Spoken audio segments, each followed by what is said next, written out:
The timing issue seems to be the most difficult in a way, because all of these.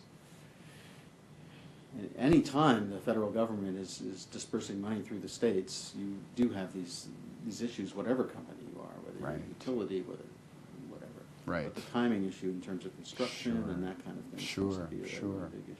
Then you've got issues relating to what a lot of people say should be the first thing that utilities do, which is energy efficiency programs. And a lot of the funds, as I mentioned, are allocated through formulas that are granted to different state agencies. And then those state agencies decide how to allocate those funds. And so the utilities, similarly, are not sure, well, what are the criteria that the state agencies are going to be using? So there's really sort of two layers. And how do the programs that they have approved for energy efficiency, maybe already at the state level, interact with how the state funds are going to be dispersed? It's so there's still some. I've got this great program now. I have to think of a better program. Right, right? Yeah. Right. Or think about how that meshes with the criteria that the state decides to use. There's a tremendous potential for good, also for complementarity, and for doing more than otherwise be done, than otherwise would be accomplished. But it's got to match up. So the Energy Policy Act had some of the same kinds of stimuli.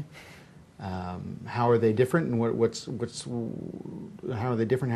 How do utilities deal with them differently from the current stimulus bill? Right, it's a good question, Eric.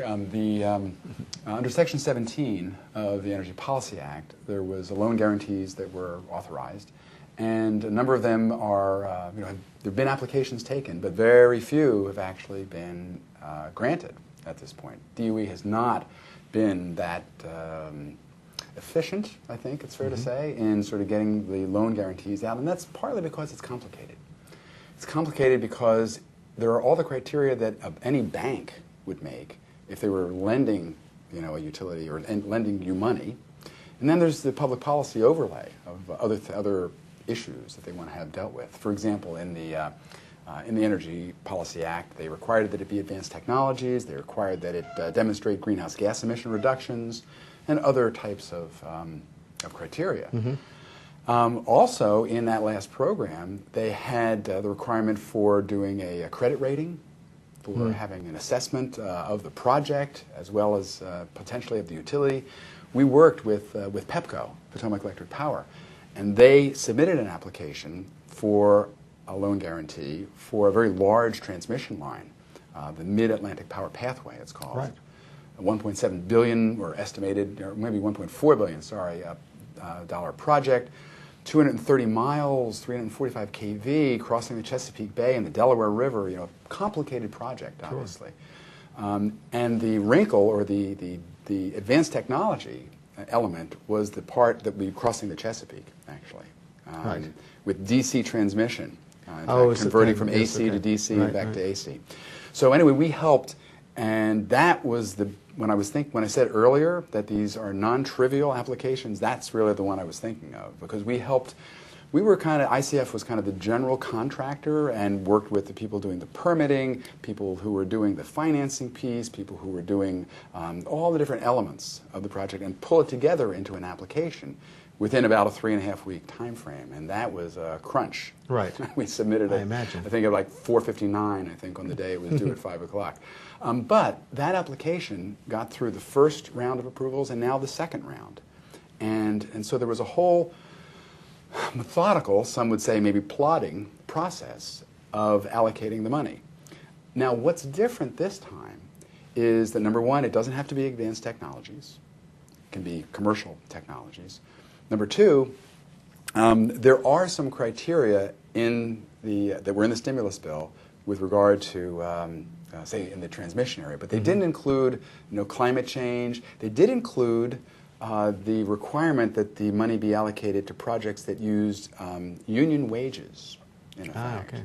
Davis-Bacon, requirements. And so, for some utilities or others, that is another potential issue. But that was in there as well, that there should be fair wages paid under the Davis-Bacon Act for the projects that were granted.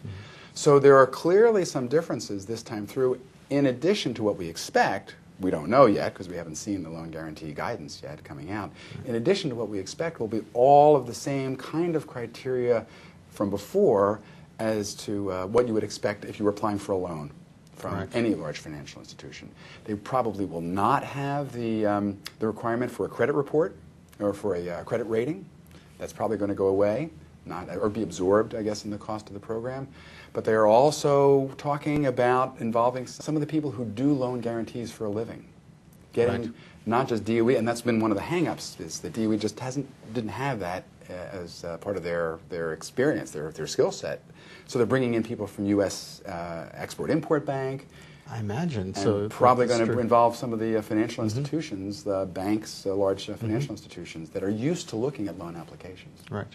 So there's Well, great, and I guess when they talk about loan guarantees, there are loan guarantees for everything. There are nuclear plants now, and I guess they're going to have the experience, right? Right. The nuclear plants were under the last phase. We actually worked with Unistar in applying for a nuclear grant for the plant that BG&E or Constellation is building, the Calvert Cliffs expansion, and that one similarly has gotten through the first 2 waves and is on the short list.